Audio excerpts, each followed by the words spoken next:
কোনো প্রশ্নই আসে না। নিয়মের ভিতরে নিয়ম অনুযায়ী আমরা তো এবার চেষ্টা করেছি এই প্রযুক্তির যুগে আরও স্মার্টলি কিভাবে জনগণের কাছে বিশ্বাসযোগ্যতা অর্জন করা যায় সেই ব্যবস্থাগুলো আমরা নিয়ে রেখেছিলাম। তো সেই ক্ষেত্রে গেজেট প্রকাশের যে সময়কাল, এটি তো আমরা আরও আশাবাদী ছিলাম যে আরও আগে যদি দেয়া যেত ভালো হতো।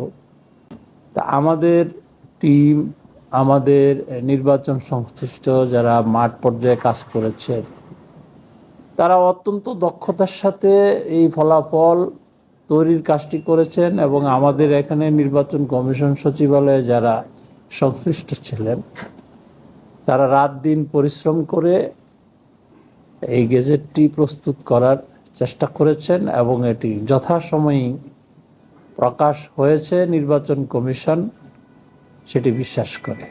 তাদের যে দাবি, সেই দাবিটি হলো বিচার বিশ্লেষণের প্রয়োজন রয়েছে। আইন তাদেরকে এই সুযোগ দিয়েছে যে যদি নির্বাচন সংশ্লিষ্ট কোনো অভিযোগ থাকে সেটা থাকতেই পারে, তারা সেটি যদি মাননীয় হাইকোর্টে যদি শরণাপন্ন হন সেই অনুযায়ী সিদ্ধান্ত পাবেন তারা।